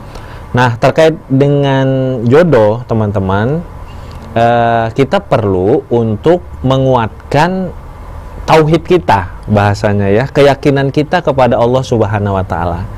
Kenapa kita overthinking? Kenapa kita insecure tentang jodoh? Karena besarnya banjir informasi tidak setara dengan penguatan keyakinan kita kepada Allah. Bahwa kita merasa kalau tadi ya kita wah di sini ada yang gay, oh di sini ada KDRT dan lain sebagainya, habis kita semua dengan pikiran itu, seolah-olah kita lupa bahwa jodoh kita itu yang punya rencana dan pengaturan itu adalah Allah.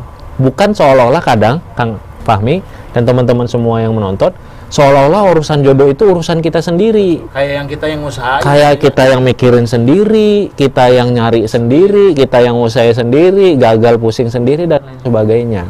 Makanya bagi teman-teman yang sedih, yang galau, insecure, overthinking, Kang Arif ajak teman-teman baca surat Yusuf, baca artinya.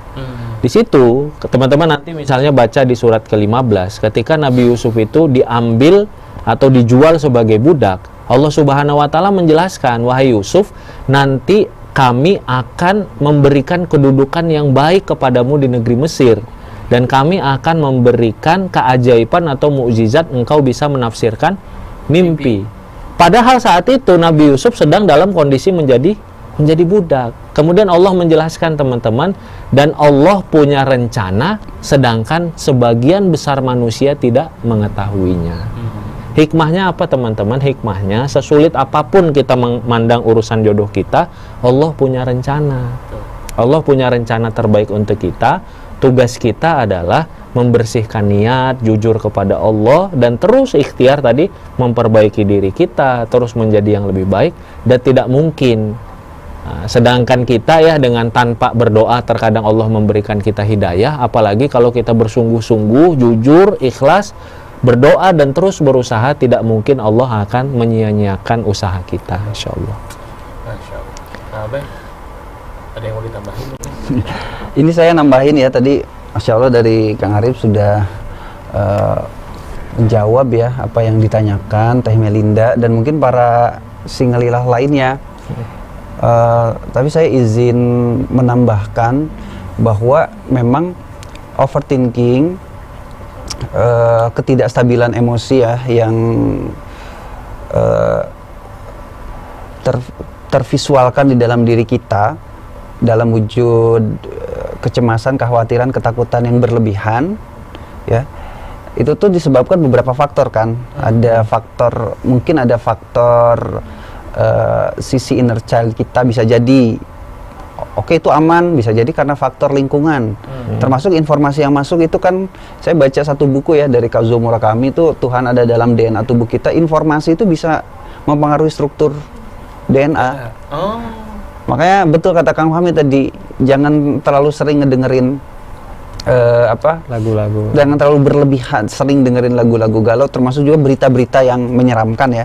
Tapi kita pun perlu tahu untuk berhati-hati, karena orang takwa itu berhati-hati. Nggak apa-apa kita tahu data yang seperti tadi, bahwa ada fakta muslimah yang tertipu menikah dengan sosok yang orientasi seksualnya menyimpang.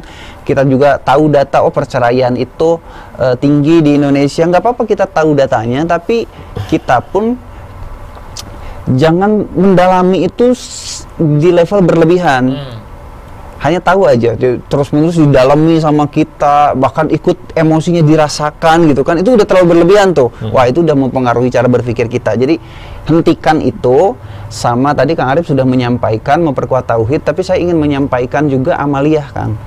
Amaliyah yang bisa dilakukan, dan saya udah baca juga satu buku dari profesor, salah satu dokter Stanford University, ahli saraf dan ahli psikologi, untuk memperkuat untuk menghentikan overthinking yang disebabkan banyak hal ya, overthinking dan lain-lain gitu, yang terlalu cemas, khawatir, takut dan lain-lain. Kita harus memperbanyak aktivitas mindfulness activity, aktivitas hadir penuh, sadar penuh. Bahkan dia menyarankan 10 detik kali 100 kali sehari. Kita hadir penuh, sadar penuh, mengistirahatkan pikiran supaya tidak mikirin masalah atau apa yang dikhawatirkan, tapi kita enjoy the moment, nikmatin lagi ngapain. Nah, saya amaliyahnya itu di Islam, saya merasa beruntung sekali. Kita sebagai umat muslim itu kita diajarkan untuk tafakur. Kita diminta untuk tafakur, Kang. Kita diminta untuk banyak tadabbur Quran juga. Ya. Tafakur itu kan enjoy the moment, hadir penuh, sadar penuh. Bahkan kita ada dimanapun, kita merasakan kehadiran diri, merasakan kehadiran Allah di situ. Berusaha lagi lihat apapun di depan kita, megang tangan kita, perbanyak aktivitas tafakur, tadabbur Quran. Saya singkatnya TTMDS sih, Kang. TTMDS. Ini aktivitas mindfulness yang bisa membuat kita saraf-saraf kesadaran kita menguat, sehingga kita lebih mudah mengendalikan overthinking kita. Banyakin tafakur, tadabbur, muhasabah, doa, zikir, sholawat. Tapi yang hadir penuh, sadar penuh, bener-bener dari hati, yang bukan hanya lisan aja yang termasuk juga ibadah kita itu mindfulness ibadah. Kan kita sholat itu mencegah kita dari perbuatan keji dan buruk, dan sholat itu adalah aktivitas mengingat Allah. Mengingat Allah hati jadi tenang. Tapi yang kayak gimana? Kita berusaha hadir penuh, sadar penuh kan khusyuk. Ya, jadi sebenarnya yang ada di buku itu 100 detik kali 100 kali 10 detik itu lebih kita seharusnya sholat 17 rakaat sehari, tambah tafakur, tadabur, muhasabah, doa, zikir, sholawat, insya Allah kitanya amaliyah-amaliyah itunya dilaksanakan, jadi pribadi yang tadi tidak dikendalikan oleh kecemasan, kekhawatiran, dan ketakutan, atau dari was-was yang itu dibisikkan oleh syaitan. Betul. Ya, dan kita mah tuh sholatnya bukannya makin khusyuk, malah kita mah bukan mengingat Allah, mengingat barang yang lupa. Lupa nyimpen, kadang pas sholat maka ingetan ya. Nyimpen itu di mana ya? Sholat dulu kan gitu, malah jadi tempat nyari barang yang lupa, teman-teman. Sebenarnya untuk mengingat Allah. Pertanyaan, kita akan masuk ke Teh Irtifah Khairani. Ini beruntung sekali ya, 1.700 orang bisa berkesempatan live langsung. Assalamualaikum Teh Irtifah. Teh Irti. Ada passwordnya nggak? Iya, passwordnya apa? Phyllis Islamic Bride. Phyllis apa ini slogannya? Pakai password.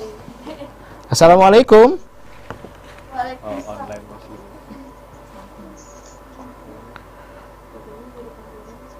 Mana? Itu kan online muslim wedding gallery pertama di Indonesia. Oh, bukannya ini ya? Phyllis Islamic Bride di mana ada ekspedisi, di situ ada Phyllis gitu kan? Ada banyak. Oh, ada banyak. Oh, udah banyak. Luar biasa. Di mana ada Phyllis Islamic Bride?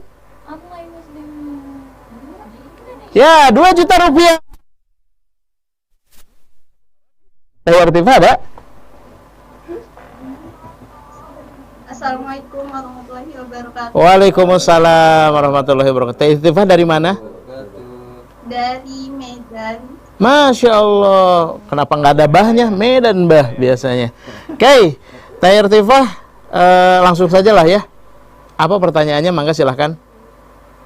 Iya, jadi mau tanya untuk head value ini kan tentang nggak terkhusus untuk secara laki-laki ataupun perempuan, tapi untuk seluruh individu kan. Betul.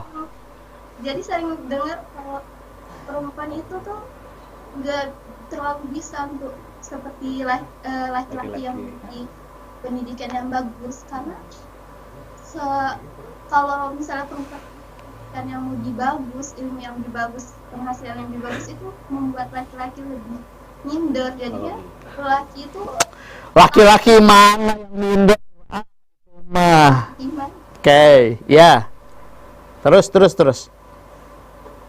Apakah sebaiknya apakah perempuan itu harus selalu di bawah laki-laki? Nggak boleh perempuan itu Ya. memiliki kemampuan yang Pendidikan yang tinggi gitu ya. Oke. Siap, Teh Irtifah. Ini mah biar cepat saya aja yang jawab lah ya. Iya. Udah gitu di layar bibirnya malah ini terus. Baik Teh Irtifah, terima kasih banyak pertanyaannya. Jadi apakah perempuan itu jangan terlalu tinggi? Karena kalau tinggi itu pasti bakal pada minder laki-lakinya. Laki-laki yang mana dulu? Kalau laki-laki yang di bawahnya pasti ngelihatnya minder. Kalau laki-lakinya lebih atas pasti nggak ngelihatnya minder. Apalagi perempuan mah kan madrasahnya keluarga ya, Kang Arif.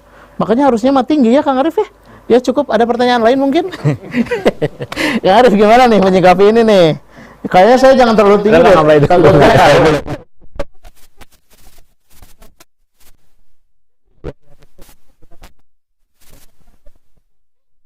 Kalau yang jangan nyarinya yang di bawah, pasti minder yang di bawah mah. Tapi kalau yang lebih tinggi lagi mau minder. Sama perempuan tuh madrasahnya untuk anak-anak.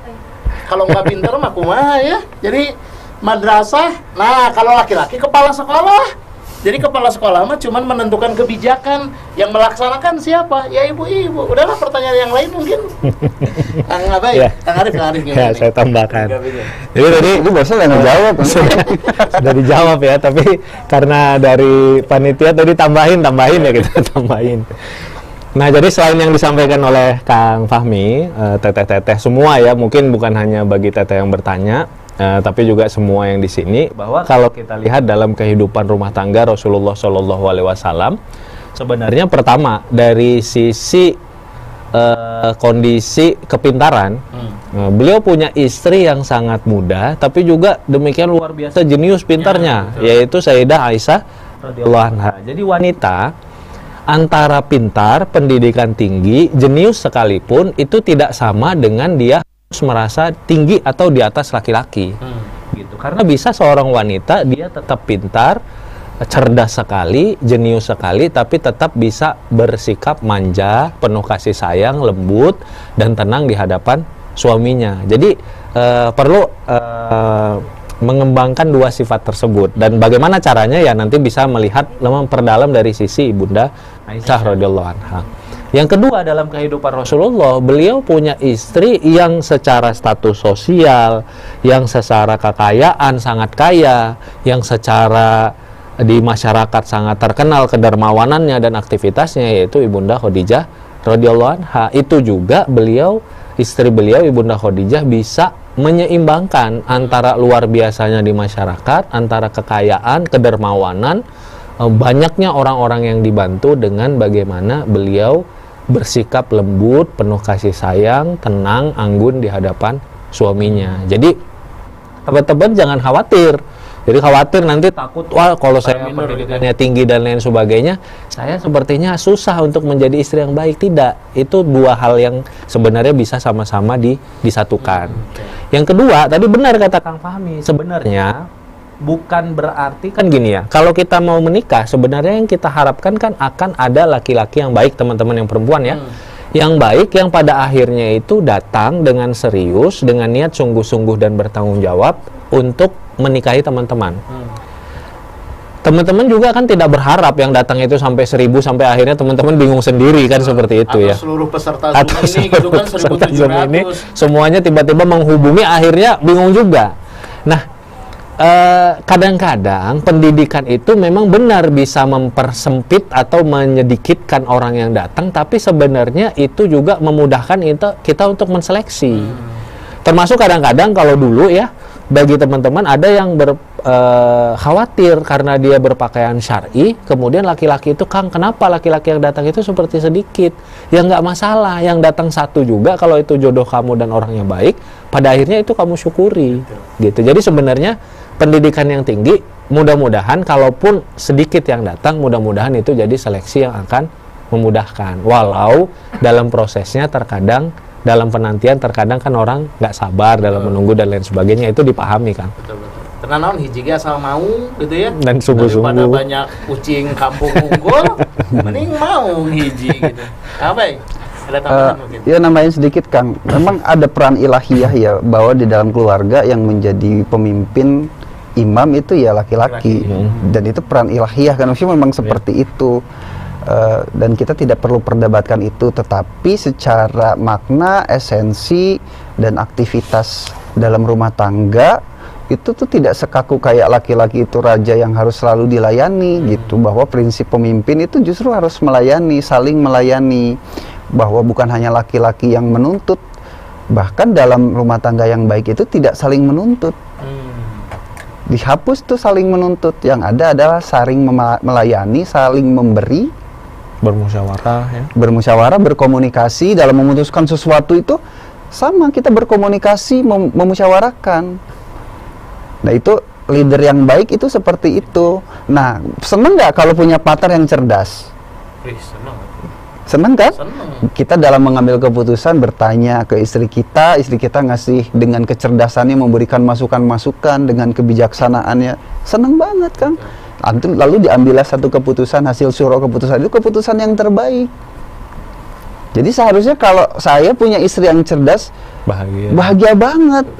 Malah diminta untuk jadi cerdas, dibelikan buku-buku yang bagus, disediakan buku-buku yang bagus supaya jadi cerdas, diminta ikut komunitas-komunitas positif supaya terus berkembang kemampuannya. Jadi insya Allah tadi kalau yang high value, insya Allah senang banget punya pasangan yang seperti itu ya. Seperti itu, kualitas spiritual, mental, kecerdasannya bagus. Betul. Jadi bukan malah jadi menurunkan kualitas diri. Betul, gitu ya. Betul. Gitu. Emang mau gitu nikah sama yang belah blok? Tolong ini gimana kalau beli? Kan nggak mau tuh, malah jadi rudet saudara-saudara. Satu lagi Kang, ini mungkin ciri seorang yang high value itu pembelajar Kang. Keduanya pembelajar. Jadi terus menerus, dan namanya ilmu itu kan bukan ijazah. Betul. Ijazah itu tidak menjelaskan seseorang menjamin seseorang berilmu. Sebenarnya hanya itu hanya menjelaskan kita pernah sekolah atau pernah kuliah. Jadi kita belajar kan abis nikah udah lulus kuliah belajar terus menerus bisa dari mana saja. Lagian ijazah mah bisa dipalsukan teman-teman semua ya. Ayeuna mah lagi musim soalnya. Oke, pertanyaan berikutnya. Wih, ada Sultan. Sultan ya teh? Sultan. Oh, Sultan. Sultan Rizki. Wih, rezekinya seperti Sultan. Assalamualaikum, Sultan. Iya kan. Iya. Sultan dari mana, Sultan? Gue ya untuk Arifan. Sultan dari mana, Sultan? Dari Kang Banjarmasin. Hah? Ya. Dari mana? Dari Banjaran? Ya betul. Banyak kata apa? Kalau orang mana ganti. Sultan, sok naon mumpung di orang Banjaran maka dia tuh. Apa pertanyaannya, Sultan? Ya. Kalau tadi kan jadi untuk mengenal itu kan misalkan dari itu sudah banyak yang Bentar, sebentar suaranya putus-putus, Sultan. Oh iya Pak. Aduh, Bapak nih ke sekolah saya gitu. Ya, jadi untuk pasangan itu kan buruh. Nah, kalau misalnya di sana jadi dijelaskan juga kan yang mengenalkan diri, Mengenal. ada kekurangan juga. Sama fase semakin mengenal itu tahu karakter satu.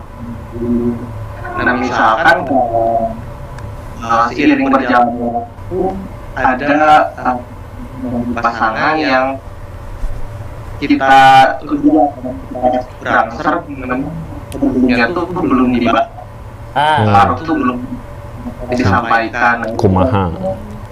Gitu kita Siap. Ya. Ini yang sudah dialami atau belum? Yang ditakuti nih. belum lah. Belum, lakukan dulu lah. Nanti kalau dilakuin nanya lagi ya. Sultan. Ayo dicegah. Cana lawan kasih dicegah. Sultan usianya berapa sekarang? 24. Target nikah kapan? Ini salah satu 25. 1 tahun deh ya tuh. Siap. Siap Sultan. Siap. Terima kasih banyak Sultan ya. Terus. Siap. Oke, tentang ta'aruf nih. Arif sama Kang Abay. Kang Abay lah. Kang Abay ya. Karena tadi prosesnya. Iya. Tadi saya ulangi lagi ya Kang ya. Itu kan ceritanya habis nikah kan? Ada yang kurang sreg gitu kan? Iya. Di fase ta'aruf atau habis nikah? Sesudah. Sudah ta'aruf ya? Sudah Sesudah. tapi belum nikah, Meren? Oh gitu. Kalau pas fase ta'aruf ada yang kurang sreg ya Tinggal di Konfirmasi. itu kan udah ngambil decision. Oke. Tapi yang banyak kejadian dan pasti kejadian. Sesudah nikah. Saya bisa menyatakan pasti kejadian. Artinya ini sebuah kepastian bahwa akan ada sesuatu dari pasangan kita yang kita kurang sreg. Ya, jadi untuk siapa? Namanya Sultan. Abdul Qadir. Sultan. Ya, jadi Sultan abis nikah nanti pasti akan menemukan dari pasangan kita sesuatu yang kurang sreg.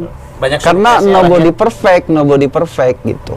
Nah, ta'aruf itu kan sebenarnya meminimalisir hal-hal yang sangat fundamental ya, sangat fundamental itu tadi ternyata sosok tukang nipu, KDR, potensi KDRT kan itu minimalis. Kita berusaha untuk mengetahui. Tapi kalau ada hal-hal lain misalkan yang kurang sreg, tetap bisa jadi banyak potensi terjadi gitu. Terkait sifat karakter kepribadian. Nah, tapi balik lagi di fase ta'aruf yang harus kita filter karakteristik adalah kita cari seseorang yang pembelajar. Atau salah satunya pembelajar yang bisa mempengaruhi pasangannya untuk mau belajar. Nah, jadi kita akan ada dua hal Kang nanti. Sisi sifat karakter kepribadian seseorang itu tergantung pada faktor genetik juga Kang. Tergantung pada pola asuh dulunya, lingkungan gitu. Ada hal-hal yang kurang sreg, tapi seiring berjalannya waktu kita bersabar dulu terhadap kekurangan pasangan. Makanya berlakulah hukum tadi, abis nikah itu cinta tanpa syarat. kemampuan kita bersabar dengan kekurangan pasangan kita itu seni, Kang, dalam menjalani pernikahan. Tapi bersabar itu sambil belajar. Betul. Bukan bersabar pasrahnya. Iya, sehingga udah nikah 5-10 tahun, kalau belajar nanti itu kita menertawakan kesalahan-kesalahan yang kita lakukan di rentang pernikahan awal-awal. Betul. Itu bakal kejadian kayak gitu, karena kita setiap tahun jadi pribadi yang lebih baik, lebih berkualitas. Saat kita jadi pribadi yang lebih baik, lebih berkualitas, justru kita tuh kekurangan-kekurangan kita tidak disadari itu sudah hilang. Walaupun ada beberapa aspek yang itu benar-benar kayak sudah mengakar, akhirnya kita ketemu juga satu pemahaman di mana kita benar-benar sudah bisa ikhlas nerima. Selama itu bukan satu perbuatan maksiat atau dan lain sebagainya gitu. Soalnya udah 10 tahun nikah naruh handuk teh gitu ya di misal gitu ya. Hal-hal yang tetap kurang rapih dan lain sebagainya. Akhirnya ada satu momen malah kita mencintai kekurangan pasangan kita, kan. Dan banyak saya menemukan sama Allah dikaruniai hati yang seperti itu gitu. Bener-bener udah nerima cinta tanpa syarat. Tapi banyak juga tadi ada hal-hal yang awal-awal itu kekurangan yang bikin kurang sreg tadi, tapi sabar dulu dengan kekurangan pasangan sambil belajar. Belajar tadi ya dari buku yang dibaca, dari kajian, dari workshop, dari seminar, dari bertanya kepada yang lebih kompeten, sehingga kita jadi pribadi yang jauh lebih baik. Jadi saran nanti teman-teman kalau nemu sesuatu yang kurang sreg, jangan langsung ngambil decision sumbu pendek. Ya, sumbu pendek tuh kan ada, ternyata pasangan saya tidak seromantis yang seperti saya bayangkan. Padahal untuk membangun keromantisan itu butuh waktu juga. Itu langsung kita ngambil decision secepat kilat. Apalagi bahasa cintanya beda-beda, Kang Abay kan ya. Nah, betul. Itu bagian dari pengenalan terus-menerus setelah nanti menikah. Jadi terapkan dulu cinta tanpa syarat tadi habis menikah, sehingga kita belajar bahkan satu titik harus mencintai kekurangan pasangan kita. Tapi sebelum nikah cinta bersyarat pelajari. Betul. Tak gitu Sultan ya. Jadi ya setahun deh praktekin aja dulu lah ya. Jadi nanti kalau sudah menemukan sebelum nanti nikah gitu, itu nanti tinggal balik lagi ke acara kita. Insya Allah kita rutin kok Filis ini 2 minggu sekali kalau nggak salah ya. Amin ya Allah. Ya, oke. Baik, gitu teman-teman semua. Saya mau ngingetin lagi bahwa kita ada door prize teman-teman semua. Door prize-nya salah satu syaratnya adalah dengan cara bikin story teman-teman semua. Tag Instagramnya Filis, dan nanti salah satu door prize-nya adalah sewa baju gratis. Betul? Betul teman-teman semua. Kita akan menyaksikan dulu tayangan yang berikut ini. Silahkan.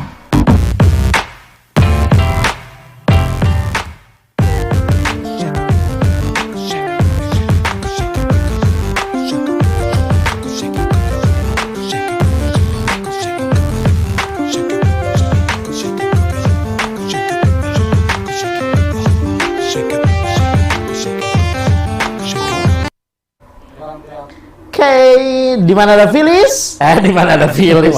Di mana ada Filis? Di situ ada Filis ya. Itu dia teman-teman semua. Masih ada pertanyaan nggak sih? Kayaknya kita ini pemateri juga masih pada semangat teman-teman semua. Gila, jangan memutus semangat kita dong. Kita masih semangat nih teman-teman semua. Iya, Masya Allah ya, luar biasa Kang Arif, Kang Abay. Terima kasih banyak atas pertemuannya dan sharingnya pada malam hari ini. Tapi untuk menurut gerak ya, teka rasa, Masya Allah. Kang Abay sama Kang Arif teka rasa beri makarawas pisan ya. Baik, menutup sesi kali ini, Kang Arif dan Kang Abay mungkin ada biasanya tuh kata-kata terakhir itu non sih bahasa ini tuh. Luar biasa closing statement. 1 jam ya closing. Iya, 1 jam. Kayak saya kesimpulannya 2,5 jam.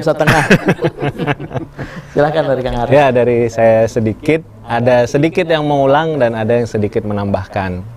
Yang mengulang ingin saya kuatkan adalah langkah pertama untuk mencari adalah dengan menjadi. Jadi teman-teman, sebelum teman-teman berproses mencari, menemukan atau ditemukan seorang jodoh yang baik, agama mulia, akhlaknya, maka berproseslah untuk menjadi. Langkah pertama untuk mencari adalah dengan menjadi. Yang kedua yang ingin saya tambahkan tadi seperti yang dijelaskan oleh Kang Abai, bahwa ta'aruf kita itu sepanjang usia, Kang Fahmi. Ta'aruf itu sepanjang usia. Kalau sebelum menikah, kita ta'aruf untuk mengenal dan memilihnya. Kalau sudah menikah, ta'aruf kita untuk menerima dan mencintainya. Demikian, Kang Fahmi. Masya Allah. Boleh diulangi lagi biar buat story gitu ya, buat TikTok. Sekali lagi ya buat Iya. story ya, buat teman-teman dicatat ya. Kalau belum menikah, ta'aruf kita adalah untuk mengenal dan memilihnya. Kalau sudah menikah, ta'aruf kita adalah untuk menerima dan mencintainya. Masya Allah, ini mah buat para jombloers yang sering patah hati jadi penguat pisan ya. Kang Abai, 2 jam dari sekarang. Kalau saya kan tadi nyampein tentang menemukan ya. Ternyata teman-teman udah tahu bukan hanya bisa menemukan, tetapi penting juga kita ditemukan. Ya, sebab itu kita harus perbanyak silaturahmi, jejak-jejak kebaikan kita, karya-karya kebaikan kita, share hal-hal baik juga di sosial media. Banyak kita bergabung sama komunitas positif sehingga kita banyak tadi akhlak kita dikenali, kebaikan kita dikenali. Dan kita menemukan seseorang yang baik pun insya Allah di tempat yang baik. Dan kita sadari nanti habis jemputnya dengan cara ta'aruf. Ta'aruf itu tadi tidak menjamin kita pasti akan sukses dalam menikah, tapi kalau ta'arufnya maksimal, so far kami pelajari, termasuk juga yang ta'aruf dengan pola ta'aruf 5.0 itu udah banyak yang usia pernikahannya di atas 3 tahun kan. Dan alhamdulillah fine, baik gitu ya, ngelihatnya senang banget. Jadi ketika memaksimalkan ikhtiar, manusia itu tidak bisa memastikan takdir, tetapi bisa memperbesar peluang. Ya, kepastian mah hanya dari Allah. Jadi ketika kita ta'aruf dengan proses yang maksimal, insya Allah sebenarnya kita sedang memperbesar peluang keberhasilan. Dan tadi juga sudah disampaikan sama Kang Arif, terus kita berproses kenal mengenal. Setelah pernikahan pasti akan ketemu keterkejutan demi keterkejutan. Nikmati, jangan mudah menyerah, belajar bersabar sambil belajar. Dan ini closing banget, kami ngasih clue juga, mungkin akan ada sekian persen sahabat kita yang diuji punya pasangan yang masih belum selesai dengan dirinya, punya masalah mental, level inner child-nya termasuk parah sehingga sering tantrum habis menikah. Sabar dulu, berusaha intervensi dengan berbagai pendekatan spiritual, mental. Kalau butuh bantuan profesional, pakai bantuan profesional, karena ini fakta memang terjadi. Tapi insya Allah kalau kita terus-menerus sabar, doain, intervensi, mudah-mudahan. Saya menemukan contoh kan, seorang suami yang istrinya tantrum terus 5 tahun pernikahan karena faktor makan anak kecil. Iya, makanya disebut inner child. Masya Allah. Itu nggak ada masalah pun, tiba-tiba marah-marah, mood swingers. Tapi si suaminya benar-benar sabar banget sampai akhirnya mempertemukan dengan sosok psikiater yang memahami ilmu holistik ya, pendekatan spiritual, psikis juga, dicariin lingkungan positif. Alhamdulillah si istrinya banyak berubah setelah 5 tahun pernikahan, dan alhamdulillah pernikahannya baik-baik saja sampai dengan sekarang. Udah mau usia 10 tahun pernikahannya gitu. Tapi tentu saja tadi ya butuh seseorang, satu pasangannya yang sangat sabar. Jadi ini disampaikan apa adanya supaya menjadi satu hal bagi para sahabat semua bahwa inilah realita pernikahan. Tapi kalau kita berhasil melewati ujian demi ujian, insya Allah banyak indahnya. Masya Allah, baik. Kang Arif, Kang Abai, terima kasih banyak jazakallah khair ya atas sharingnya pada malam hari ini. Teman-teman semua luar biasa, senang banget gak sih dengan acara hari ini? Boleh di komen dong, kalau misalkan acara ini dilanjutin seneng gak sih? Seneng gitu ya. Saya mah siap dah setiap malam juga lah insya Allah. Untuk Filis mah apa sih yang enggak? Ih luar biasa ya. Aduh, berharap. Saya berharapnya ke Allah, ya Allah lembutkan hati Teh Desi gitu ya. Baik teman-teman semua, kita ada pengumuman itu nggak sih? Ada ya? Oh, pilih. Oh iya betul. Saya akan memilih, nggak tahu ini masih siapa yang Allah tunjukkan gitunya. Pokoknya akan pilih satu diacak ya. Oke, siap. Satu. Oh saya yang milih. Oh iya tuh. Ini mah bebas, udah acara saya. Nah, Oke. Ini nggak tahu ya, ini udah ada yang angkat tangan, ada Ais, ada Iklima, ada Fajaryanto, ada Nikmah. Oh, ditunjukkan ke kamera. Oke. Saya di mana kameranya, woi? Oh, nah iya. Ya Allah ya Robi, kan sekarang tuh ada fasilitas Zoom ya, zoom in, zoom out. Katro banget ya, FV-nya dari timnya siapa sih? Oke, kita akan pilih satu, teman-teman semua. Saya tidak tahu ya, ini mah dipilih benar-benar diacak. Allah yang ini mah sudah ditentukan di Lauhul Mahfuz. Bismillahirrahmanirrahim. Kita bilang stop gitu. Hah? Stop kayak kita yang Oh ya, siap. 1, 2, 3. itu nggak maju. Oh, nggak maju, oke lah. Siap, 1, 2, 3. Oke, stop. Stop. Nah, nama ini ya. Siapa tuh? Perlu diulang nggak? Perlu diulang sampai subuh? Coba tanya itu.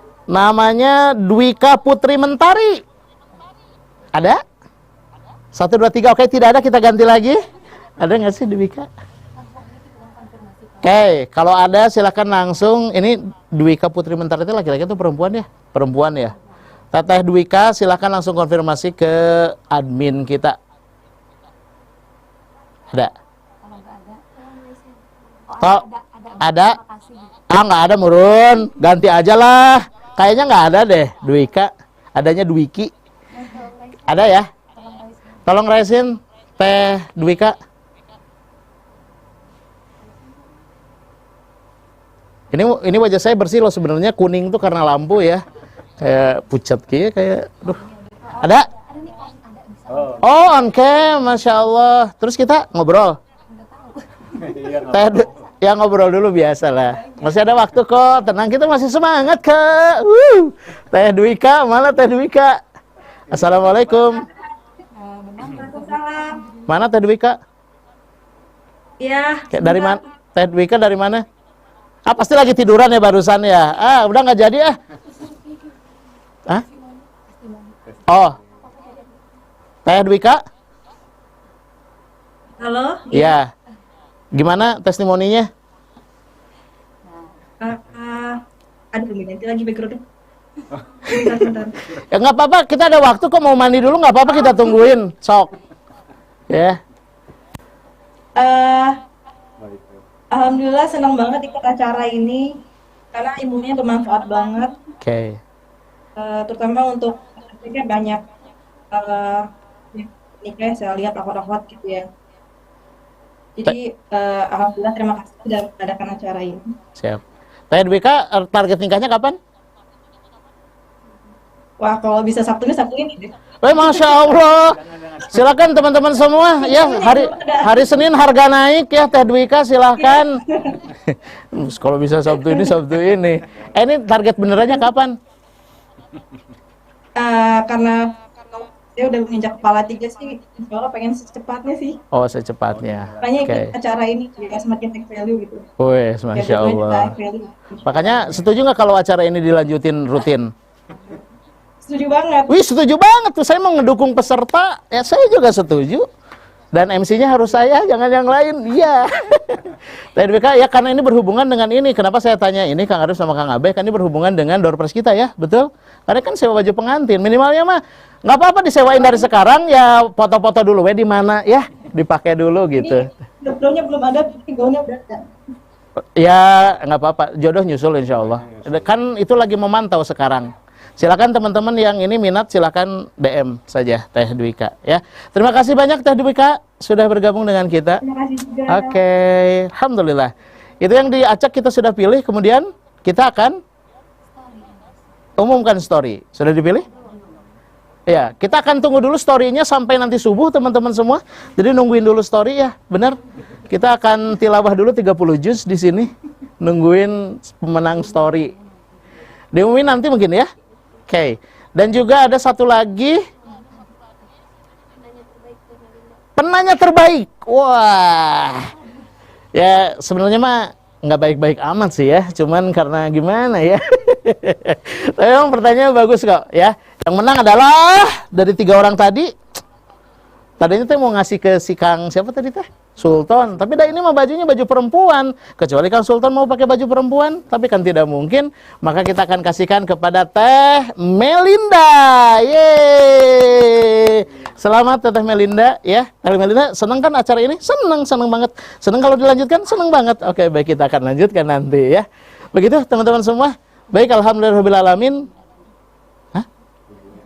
Iya, silahkan nanti hubungi admin. Oke, teman-teman semua. Baik, terima kasih banyak ya. Tadi saya sudah mengucapkan terima kasih banyak. Kita akhiri saja pertemuan hari ini dengan membaca istighfar, hamdalah dan kifatul majlis. Astaghfirullahaladzim, astaghfirullahaladzim, astaghfirullahaladzim. Alhamdulillahirabbil alamin. Subhanakallahumma wa bihamdika asyhadu an la ilaha illa anta astaghfiruka wa atubu ilaik. Baik teman-teman semua, saya mengucapkan terima kasih banyak kepada tim Phyllis Islamic Bride. Terima kasih banyak. Tim dari Pemuda Istiqomah juga yang sudah membantu kelancaran acara pada hari ini. Terima kasih banyak Kang Abai, Kang Arif, apalagi Teladan Rasul, apalagi yang mau disebutin Kang Abai, Singalillah, semuanya siapapun yang sudah mendukung kesuksesan acara hari ini. Mudah-mudahan Allah senantiasa memudahkan segala urusannya teman-teman semua. Amin ya rabbal alamin. Ya, sampai ketemu lagi di episode yang akan datang. Terima kasih. Kita ada foto bareng gak sih? Gak usah, udah kita doang bertiga ya. Terima kasih. Assalamualaikum warahmatullahi wabarakatuh.